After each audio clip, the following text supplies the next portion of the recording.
Assalamualaikum warahmatullahi wabarakatuh. Perkenalkan, nama saya Fania Rafiana, NIM 19089102, mata kuliah Anatomi, jurusan Ilmu Keolahragaan, Prodi Kesrek Kesehatan dan Rekreasi, Fakultas Ilmu Keolahragaan, Universitas Negeri Padang. Di sini saya akan mempresentasikan analisis struktur yang sudah ditugaskan sebelumnya. Baiklah, saya akan langsung mempresentasikan yang pertama, tugas neurologi susunan saraf pusat. Sistem saraf pusat ini merupakan salah satu bagian dari sistem saraf pada manusia. Sistem saraf pusat ini fungsinya untuk memegang segala kendali dan pengaturan atas kerja jaringan saraf hingga kepada sel saraf. Bagian-bagian dari sistem saraf ini ialah otak besar, otak kecil, sumsum tulang belakang, dan sumsum lanjutan.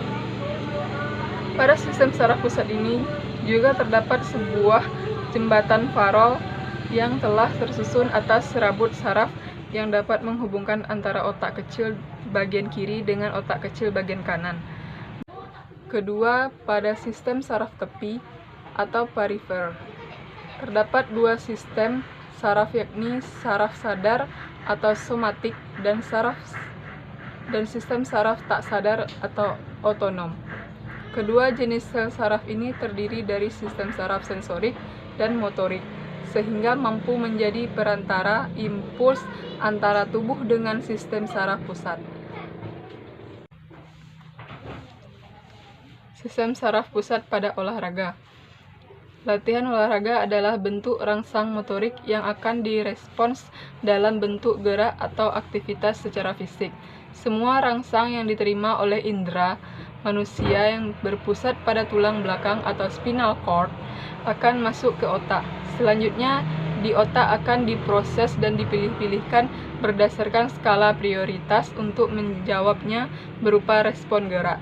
Oleh karena itu, latihan olahraga akan memberikan memori gerak yang disimpan di dalam otak. Pengaruh selanjutnya, perubahan yang terjadi pada sistem endokrin akibat olahraga. Sistem saraf dan sistem endokrin merupakan dua sistem organ yang berperan besar terhadap respon dan adaptasi. Kedua sistem tersebut bekerja untuk mengatur kecepatan aktivitas kimiawi sel berbagai jaringan. Sistem endokrin merespons lebih lambat, sering kali lebih besar dan lebih lama, sebab efek pengaturan endokrin pada fungsi sel sangat luas.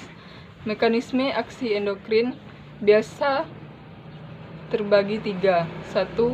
Perubahan kecepatan sintesis enzim protein. 2. Perubahan kecepatan sintesis molekul, misal CAMP atau prostaglandin, yang kemudian mengubah aktivitas enzim atau permeabilitas membran sel terhadap substansi yang penting. 3. Perubahan permeabilitas membran sel. Selanjutnya, perubahan yang terjadi pada genitalia muskulin akibat olahraga. Organ genitalia muskulin eksternal terdiri dari penis dan skoitum. Sejumlah pria ada yang khawatir olahraga yang dipilihnya bisa mengecilkan ukuran kelaminnya, padahal olahraga tak akan mengubah apapun dengan kelamin. Olahraga justru bisa membuat ereksi makin kuat. Latihan dengan sendirinya tidak membuat ukuran jadi lebih kecil. Pria relatif memiliki ukuran permanen baik ketika maksimum dalam kondisi tegak dan minimum ketika tidak ereksi. Namun ukuran penis akan bervariasi sementara dari waktu ke waktu berdasarkan ambang rangsangan. Ukuran penis akan menjadi lebih kecil karena pengalihan suplai darah. Contohnya, ketika darah tersedot untuk otot rangka saat melakukan gerakan tangan, kaki, dan bernapasan. Latihan tidak mengurangi ukuran penis, tapi sebenarnya kemungkinan pria mengalami ereksi yang lebih baik. lebih kuat serta memungkinkan dia untuk bertahan lebih lama dan memiliki stamina yang lebih kuat. Selanjutnya, perubahan yang terjadi pada genitalia femininae akibat olahraga. Menurut saya, dampak dari lalai menjaga kebersihan seusai berolahraga adalah gatal pada bagian paha atau selangkangan. Kondisi tersebut dinamai intertigo dan biasanya diikuti dengan munculnya ruam. Intertigo bisa dicegah dengan menjaga area genital tetap kering setelah berolahraga dengan cara mengelapnya dengan handuk bersih dan kering. Beberapa wanita bisa merasakan iritasi pada bagian vulva akibat baju olahraga yang basah karena keringat. Selanjutnya, hematologi. Yang pertama, eritrosit. Eritrosit merupakan bagian utama dari sel-sel darah. Setiap milimeter kubiknya darah pada seorang laki-laki dewasa mengandung kira-kira 5 juta sel darah merah, dan pada seorang perempuan dewasa kira-kira 4 juta sel darah merah. Tiap-tiap sel darah merah mengandung 200 juta molekul hemoglobin. Hemoglobin merupakan suatu protein yang mengandung senyawa besi hemin. Hemoglobin mempunyai fungsi akibat oksigen di paru-paru dan mengedarkan ke seluruh jaringan tubuh. Jadi dapat dikatakan bahwa di paru-paru terjadi reaksi antara hemoglobin dengan oksigen. Jumlah sel darah putih pada setiap milimeter adalah manusia sekitar 6.000 sampai 8.000 sel. Sel darah putih berperan sebagai agen yang memerangi agen infeksi yang masuk ke tubuh. Tempat pembentukan sel darah putih ialah di sumsum tulang, limpa, dan kelenjar getah bening. Semua sel darah putih tersebut memiliki rentang masa waktu untuk hidup yaitu 6-8 hari. Di dalam tubuh, sel darah putih tidak berkumpul atau berasosiasi dengan organ atau sel lain. Ketiga, trombosit. Trombosit berukuran sekitar 1 hingga 4 mikron. Sel-selnya berbentuk seperti cakram, dan trombosit tidak memiliki inti sel. Meskipun tidak memiliki nukleus, trombosit masih dapat melakukan sintesis protein karena mereka memiliki kandungan RNA di sitoplasma mereka. Diameter sel berkisar antara 2-3 mikron.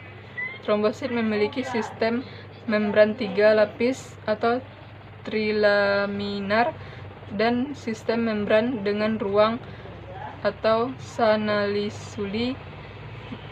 Membran ini sebagai pelindung terhadap lingkungan di luar sel. Membran trombosit ini kaya akan fosfolipid yang membantu pembekuan darah. Dalam trombosit, submembran adalah komponen mikrofilament yang disebut trombostin. Komponen ini memiliki fungsi seperti aktomiosin yang berperan dalam kontraksi otot. Keempat, olahraga membantu otak mendapatkan lebih banyak oksigen. Ini berarti otak mendapat lebih banyak darah karena peningkatan aliran darah dalam tubuh. Oksigen otak akan tergantung pada aktivitas saraf dan aliran darah. Tetapi pernapasanlah yang menjaga oksigenasi tetap tinggi. Darah biasanya tidak jenuh dengan oksigen, dan olahraga membantu darah membawa lebih banyak oksigen ke otak. Selanjutnya, perubahan anatomi pada alat indera, mata, telinga, akibat olahraga. Pada mata, akibat olahraga yang berlebihan akan mengakibatkan kelelahan dan menurunnya sistem saraf pusat. Menurunnya sistem saraf pusat juga mempengaruhi koordinasi mata, khususnya gerakan pada anggota tubuh. Tujuannya mengetahui efek masek bagian kepala, leher, dan bahu terhadap perubahan koordinasi mata pada atlet. Pada telinga, lama berpaparan bising mempengaruhi tajam pendengaran pada subjek penelitian. Persentase subjek dengan kurang pendengaran di bawah normal pada telinga kanan adalah 6,7%, dengan pendengaran normal tanpa adanya kurang pendengaran pada telinga kanan 93,3%. Pada hasil pemeriksaan telinga kiri, persentase subjek 100%. Pendengaran normal tanpa adanya kurang pendengaran dari 100%, persentase subjek. Hubungan eritrosit dengan COVID-19.